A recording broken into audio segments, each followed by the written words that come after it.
bills! Money, money, money! Bayarin na naman. Pataas na lang ng pataas ang bayarin ko sa kuryente. Kailan kaya mababawasan ang problemang ito? Hi, ako si Tom. Alam niyo ba kung bakit kayo ay may mataas na bayarin sa kuryente? Ito ay dahil sa patuloy na pag-aaksaya sa kuryente na hindi natin nalalaman. Mahihahalin tulad natin ito sa tubig sa gripo na kung patuloy ang pagpatak nito, siguradong malaki ang problema mo. Ang mga pader ng ating mga tahanan ay puno ng tinatawag na electric currents. Patuloy na naaksaya ang mga kuryenteng ito kahit hindi mo ito direktang ginagamit. Ngayon, hayaan niyong ipakita ko sa inyo kung paano kayo makakatipid sa kuryente at makapagtitipid ng malaking halaga.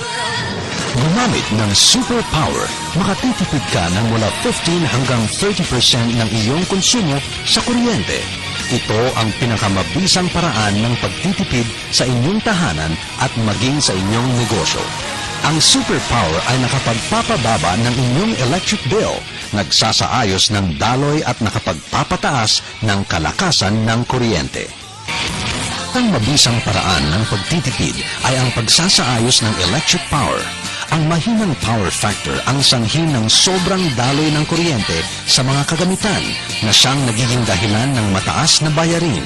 Upang mapataas ang electric power, kadalasang ginagamit ang mga tinatawag na energy savers para sa mga kagamitang may mga matataas na konsumo. Nababawasan nito ang mga naaaksayang kuryente. Ina-adjust din nito ang kVAR value kapag ito ay ginagamit.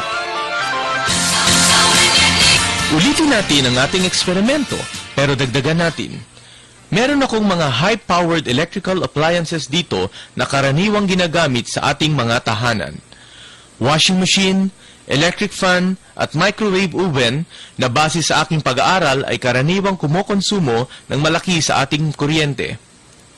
Ang gagawin ko ay ipa-plug ko ang mga ito. Ang washing machine, ayan, sandali lang po. Ngayon naman, ang electric fan, yan, okay? At ang microwave oven.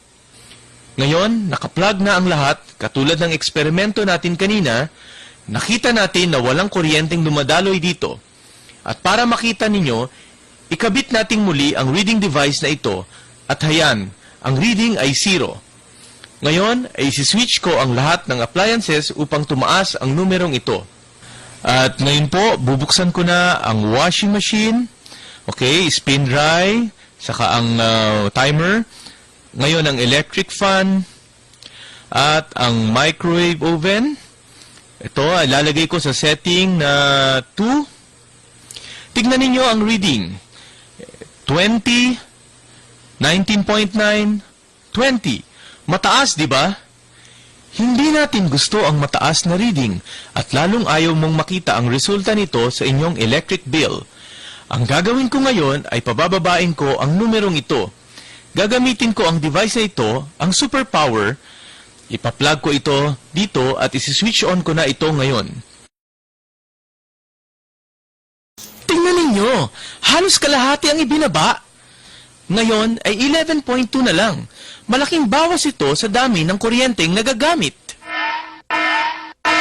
Wow! Ulitin natin! Wala talaga akong masabi. Malaking savings ito. Isang malaking pagkakamali kung hindi ka bibili ng produktong ito dahil patuloy kang magbabayad ng malaki kung wala ka nito. Ano pang hinihintay mo? Ang superpower ay nakapagbibigay ng mga benepisyo. 1. Stabilizing voltage. Isinasaayos nito ang daloy ng kuryente at pinapababa rin nito ang maling voltahe. Tumutulong din ito sa pagpapababa ng temperatura sa mga motor ng air conditioner at refrigerators at binabawasan rin nito ang unti-unting pagkasira ng mga insulation device at pinapahaba nito ang buhay ng ating mga kasangkapan. 2. Pagpapataas ng power factor at mabisang pagpapababa ng kVAR. Tumutulong ito sa pagpapanatili ng kalidad ng supply ng kuryente. 3. Pagbabawas ng daloy at pagpapataas ng kapasidad ng kuryente. Ang output ng transformer at circuit breaker wires ay nalilimitahan ng mga daloy nito. Kung kaya matapos mapataas ang kakayahan ng kuryente at mabawasan ang daloy nito, ang transformer at circuit breaker wires ay magkakaroon ng mas malaking kapasidad na maipadadala sa ibang loads na siyang nakapagpapataas ng power supply system. 4. Pagbabawas sa posibilidad ng overloading at ang pagsiguro sa kaligtasan. Isinisiguro nito ang kaligtasan laban sa posibleng overloading sa mga distribution wires at transformers. 5. Ginagawang ligtas at matipid ang paggamit sa mga kagamitang dekuryente. Isinasaayos nito ang pagbabago sa voltahe sanhi ng power supply o power cut-off. Pinapanatili nito ang tamang voltahe at pinapababa ang konsumo ng kuryente lalo na tuwing switching on and off ng mga kagamitan. Pinapababa rin nito ang lakas ng biglang daloy ng kuryente sa mga makina at lighting equipment. Pinagaganda ang operating efficiency at pinapahaba ang buhay ng mga kagamitan. Kung mayroong mataas na wire temperature dahil sa overload, kaya itong pababain ng superpower. 6. Constant Automatic Detection Control. Ito ay isang automatic detecting system na kayang i-calculate at i-monitor ang electric current load na kailangan upang makamit ang nais na pagtitipid ng kuryente sa bahay at negosyo. Ang superpower ay gumagamit ng automatic power adjuster upang mabalanse ang electric consumption. Binabawasan nito ang mga naksayang kuryente. Ayon sa mga pag-aaral, kaya nitong pababain ang mga naksayang kuryente mula 10 to 30%. Hi, my name is Dino. Isa akong businessman. I used to be an employee pero sa hirap ng buhay na pag-isip-isip ko to venture into business. So last March, I bought 20 units of computer for an internet shop. Okay naman ang kita, malakas, but the problem is ang taas ng bill sa aking kuryente. So, pinaabot ng mga around 20 to 25,000 a month ang binabayaran ko, and that's too much. So, one time, nag-isip ako ng paraan, I was channel surfing, and I saw this product, Superpower. Sabi, makakatipid ka raw ng as much as 20% of your electricity bill. So, binili ko siya, and I tried it in my house, and totoo nga, nakatipid nga ako, around 25%. So, I tried it also in my internet shop, and I found out that I can really save as much as 30% of my electricity bill. So, I do recommend this product to all businessmen because it will really help a lot in saving energy. Hi! My name is Sheila and I'm 38 years old. As a housewife, trabaho ko talaga ang mag-budget. Kaya nga, lahat ng pagtitipid ginagawa ko just to make ends meet. Isa sa malaking problema ko is yung lumalaki naming electric bill. Yung mga anak ko, kailangan lagi sila sa aircon. Madalas kasi silang sinusumpong ng asthma. Kaya nga, every time na makikita ko yung electric bill namin, my God, over the budget siya talaga. Kaya nga, one time, napanood ko sa TV, yung tungkol dito sa superpower. Ngayon, after 5 consecutive months of using superpower, nakita ko talaga na 25% ang ibinaba ng electric bill ko. I'm really glad I used superpower. Effective siya talaga. Mag-ingat sa pagbili ng mga murang electrical appliances, gayon din sa matagalang paggamit ng mga ito. Tignan mo ang iyong electric bill kung masyadong mataas. Dahil kung masyadong mataas, malaki ang problema mo. Simulan mo na ang paggamit ng superpower ngayon. Malaki ang naitutulong nito sa paggamit mo ng mga mura at mababang kalidad ng mga appliances at makakaiwas ka pa sa sunog na dulot ng pabago-bagong daloy ng kuryente. Bilang resulta sa paggamit nito, nagagamit ng tama at maayos ang kuryente at nakakamit mo pa ang inaasam mong savings sa kuryente. Ang superpower ay nakapasa sa CE at UL security recognitions na may test report sa energy saving efficiency nito.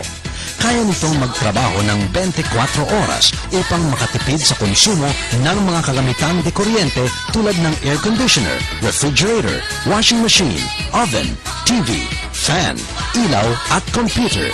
Pinipigilan rin nito ang mga panandaliang malalakas na voltahe at current overloading. Siguraduhin munang naka-off ang switch bago i-plug ang superpower.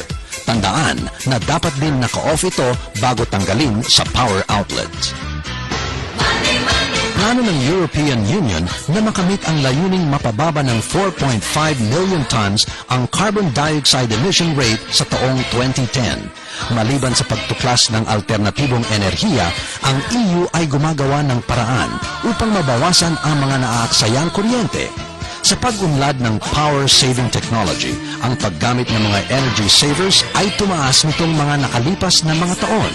Mula 1999 hanggang 2007, ang annual sales growth rate ng mga energy savers ay 18% para sa mga environment-conscious na mga bansa sa Europa.